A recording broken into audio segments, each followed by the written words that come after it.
Hi hello నమస్తే వనకం welcome back to my YouTube channel. ఈరోజు వచ్చేసి నేను ఖైరతాబాద్ విగ్రహం దగ్గరికి అయితే వచ్చేసాను. సో ఇక్కడ వచ్చేసి మనకు 70 ఫీట్ల విగ్రహం అయితే ఈసారి అయితే తయారు చేస్తున్నారు. సో చాలా రోజుల నుంచి ఖైరతాబాద్ విగ్రహం అయితే ఎప్పుడు తయారు చేస్తానని చాలా రోజుల నుంచి వెయిటింగ్ చేస్తున్నారు. సో ఫైనల్గా వచ్చేసి ఈరోజు వచ్చేసి మనకు కట్టెలు అయితే వచ్చేసాయి. సో ఇక్కడ మనకు కర్ర పూజ అయితే స్టార్ట్ చేసేసారు. సో స్టార్ట్ చేసిన తర్వాత కొంత డీలే అయింది. సో కొన్ని కమ్యూనిటీ వల్ల కొద్దిగా డీలే అయింది. సో ఫైనల్గా అయితే మనకు కర్రలు అయితే వచ్చేసాయి. ఈ కర్రల తర్వాత ఏం చేస్తారంటే దించుకున్నారు. చాలా నైట్ వచ్చినట్టు ఉన్నాయి, కర్రలన్నీ దించుకున్నారు.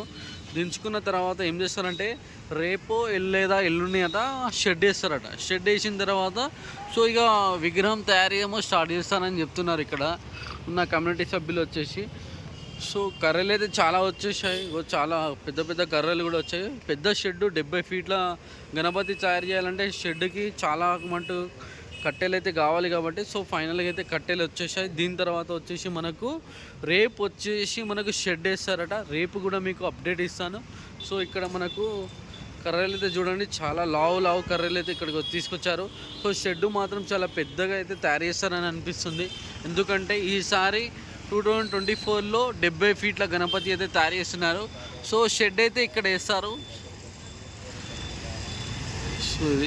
సో ఇది మొన్న కర్ర పూజ చేసినప్పుడు ఈ కర్రకి కర్ర పూజ చేశారు. సో చాలామంది అయితే వెయిటింగ్ చేస్తున్నారు. సో 70 రోజులు అయితే టైం ఉంది.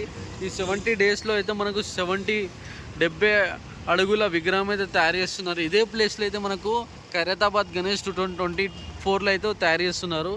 సో ఇక్కడైతే చాలామంది ఉన్నారు. సో 70 డేస్లో అయితే వీళ్ళ పెద్ద టాస్క్ అయితే పెట్టుకున్నారు. ఈసారి అయితే కంపల్సరీ 70 ఫీట్స్ గణపతి అయితే తయారు చేయబోతున్నారు. సో ఇంకా మీకు అప్డేట్ ఇస్తుంటాను. సో వీడియోని సబ్స్క్రైబ్ చేసుకోండి, లైక్ అండ్ కామెంట్ చేయండి. So thank you so much.